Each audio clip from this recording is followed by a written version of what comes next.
अब देश के छठे चरण के मतदान में महाराष्ट्र की 19 सीटें होंगी और उसमें मुंबई की 6 सीटें काफी अहम होगी और 24 तारीख को वहां पर वोट डालने जाएंगे। लेकिन इस बीच महाराष्ट्र के उप मुख्यमंत्री अजीत पवार पिछले चरण के चुनाव के वक्त उन्होंने जो किया उसके वजह से विवाद में फंस गए। बारामती में उन्होंने अपनी बहन सुप्रिया सुले के लिए वोट मांगते समय वहां के गांव वालों को धमकी दे डाली, ये उन पर आरोप लगाया और उनके बारे में इलेक्शन कमीशन के पास शिकायत की गई है।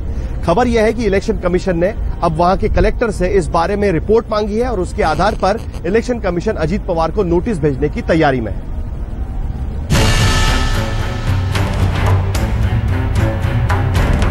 क्या सत्ता में बैठा कोई नेता मतदान से पहले वोटरों को धमका सकता है, वो भी तब जब वो राज्य का उप मुख्यमंत्री हो।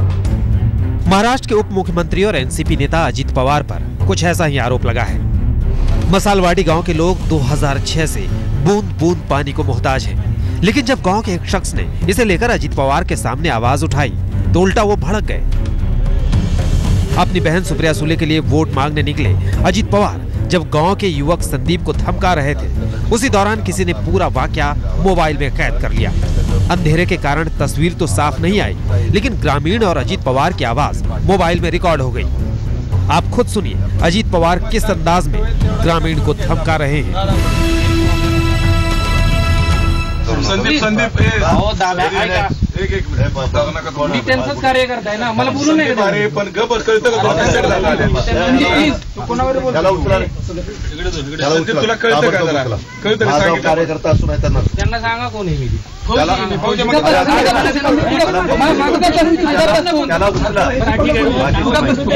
संदीप तुला मराठी कळतं का रे?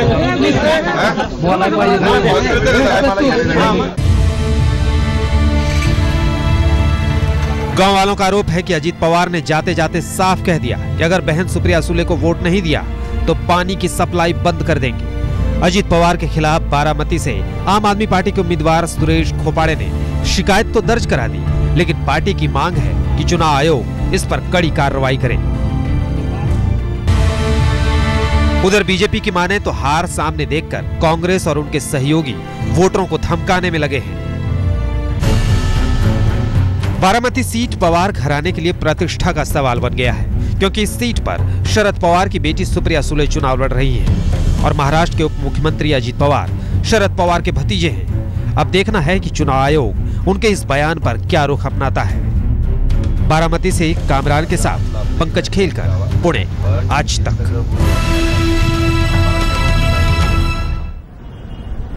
मुंबई की 6 सीटें राजनाथ सिंह यानी बीजेपी और शिवसेना के लिए काफी अहम है, क्योंकि पिछली बार यहां से कांग्रेस एनसीपी ने सभी सीटें जीत ली थी। लेकिन इस बार यहां के वोटरों को राज ठाकरे का प्रचार उलझन में डाल रहा है, क्योंकि राज ठाकरे बार बार ये कह रहे हैं कि हम नरेंद्र मोदी को समर्थन देंगे। वहीं दूसरी तरफ राजनाथ सिंह मुंबई में प्रचार करते समय बार बार ये साफ करने में लगे हुए हैं कि हमको किसी का भी समर्थन नहीं चाहिए और एमएनएस से हम किसी भी तरीके से समर्थन नहीं ले रहे हैं। वहीं दूसरी तरफ राज ठाकरे ने दो टूक कह दिया कि हमारा समर्थन बीजेपी या राजनाथ को नहीं तो केवल नरेंद्र मोदी को है।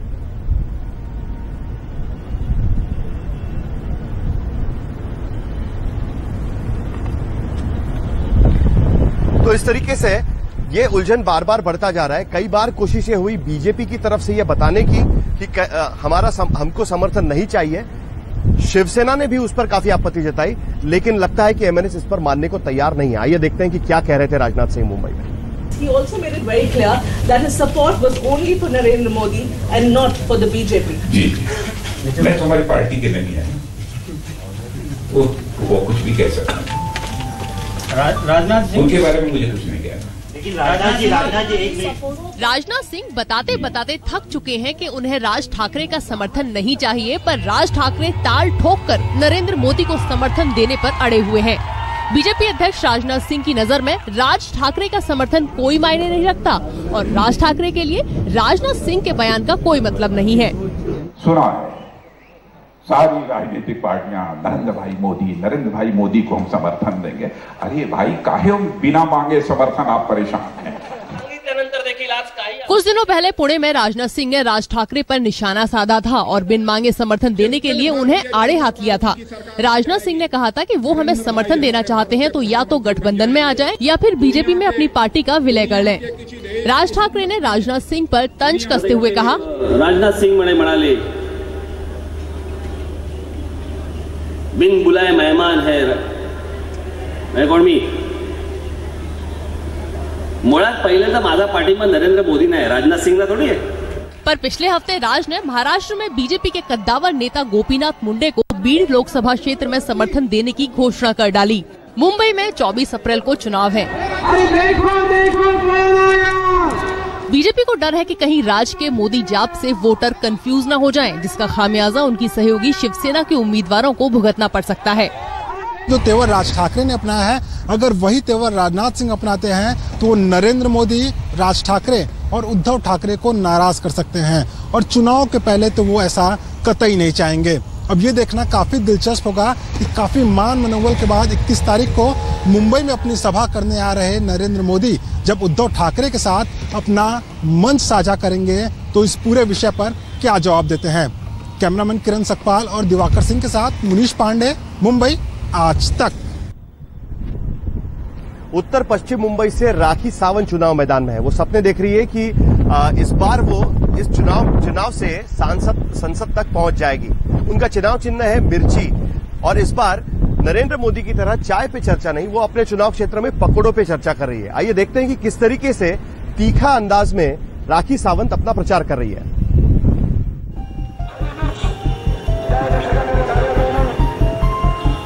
Mumbai north west Lok Sabha seat से चुनाव लड़ने उतरी राखी सावंत के प्रचार का अपना अलग तरीका है।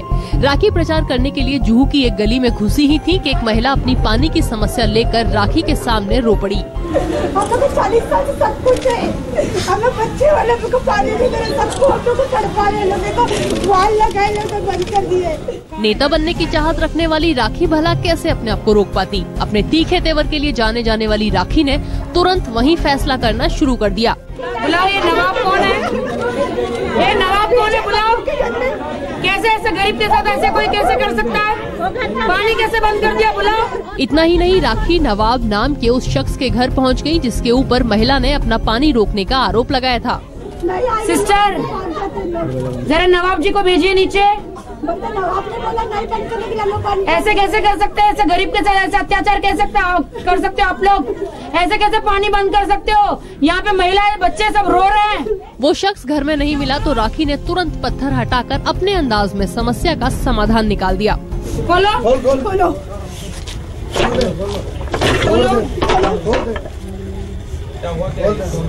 वो पानी उनका बंद कर दिया, बंद कर दिया। पानी बेचते 1000 रुपए एक महीने का, देखो अभी पानी आया रहेगा। ये राखी का स्टाइल है, लोगों को भी खासा पसंद आ रहा है, लेकिन क्या ये स्टाइल उन्हें वोट दिलवा पाएगा? रैली में जुटी कम भीड़ को देखकर तो ऐसा मुश्किल ही लगता है। बॉलीवुड अभिनेत्री से नेता बनने की कोशिश कर रही राखी सावंत के किस्मत का फैसला तो 16 तारीख को ही होगा और अब देखना होगा कि ये तीखी मिर्ची आखिरकार किस किस को रुलाती है। कैमरामैन नितिन वर्णे के साथ मुनीश पांडे, मुंबई, आज तक। सबको पता है कि एमएनएस के प्रमुख राज ठाकरे कार्टूनिस्ट है और शायद इसीलिए एमएनएस के उम्मीदवार जो दक्षिण मुंबई से मिलिंद देवरा के खिलाफ चुनाव लड़ रहे हैं वो कार्टून्स के जरिए प्रचार करने में लगे हुए हैं। राज ठाकरे तो अपने भाषण में मोदी की वाहवाही में लगे होते हैं, लेकिन कार्टून्स का इस्तेमाल यूपीए सरकार पर निशाना साधने के लिए किया जा रहा है।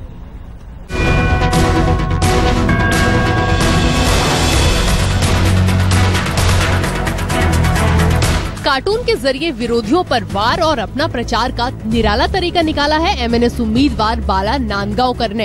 एक इंसान जो मिट्टी से जुड़ा हुआ है जिसका नाम है बाला नांदगांवकर साहब। दक्षिण मुंबई सीट से खड़े हुए नांदगांवकर की प्रचार रैली में विरोधी पार्टी के नेताओं के कार्टून्स वाली किताबें बांटी जा रही हैं। इन किताबों में कांग्रेस अध्यक्ष सोनिया गांधी और प्रधानमंत्री मनमोहन सिंह के कार्टून भी हैं। वहीं महंगाई, भ्रष्टाचार और घोटाले के जरिए भी एमएनएस ने जनता की नब्ज पकड़ने की कोशिश की है। मुझे लगता है कि कार्टून जो है 105 जब पेज लिखते हैं उसके बाद एक कार्टून उसका इफेक्ट करता है। करके मैंने आज की भारत देश की स्थिति क्या है, वास्तविकता क्या है, वो लोगों के सामने भेजे। एमएनएस कार्यकर्ता घर घर जाकर भी लोगों में ये कार्टून वाली किताबें बांट रहे हैं। बाला साहेब भी अपने विरोधियों पर इसी तरह कार्टूनों के जरिए प्रहार करते थे। एमएनएस अध्यक्ष राज ठाकरे भी अच्छे कार्टून बनाते हैं। 4 लाइन में अपने को जो कहने का वो 4 लाइन में वो लोग समझ जाते हैं, तो लोगों को ज़्यादा एक्सप्लेन करने की ज़रूरत नहीं है। लोगों को इतना इंटरेस्ट भी नहीं होता है। जब कार्टून का ये बुक देखते हैं तो लोगों को पढ़ने के लिए ये ज़्यादा अच्छा लगता है। अरे यार something is different out there, ये डिफरेंट है, कुछ है पर हो, फिर उनको एक क्यूरियोसिटी उनका और बढ़ते जाता है, तो वो और आगे बढ़ते जाते हैं। राज ठाकरे साहब को हमने दिखाया है, बताया है, मगर ये राज ठाकरे साहब ने बनाया नहीं, हम लोगों ने बनाया है और साहब को बताया गया है। साहब ने उसके लिए आपको अच्छा करके सर्टिफिकेट भी दिया है। तो ये थे बाला नांदगांवकर जी, जिन्होंने कहा है कि अब देश में बदलाव की जरूरत है और इसीलिए लोगों को कार्टून के जरिए हम लोगों तक पहुंचने की कोशिश कर रहे हैं। कैमरामैन रितेश के साथ अमृता शेरगे, मुंबई आज तक।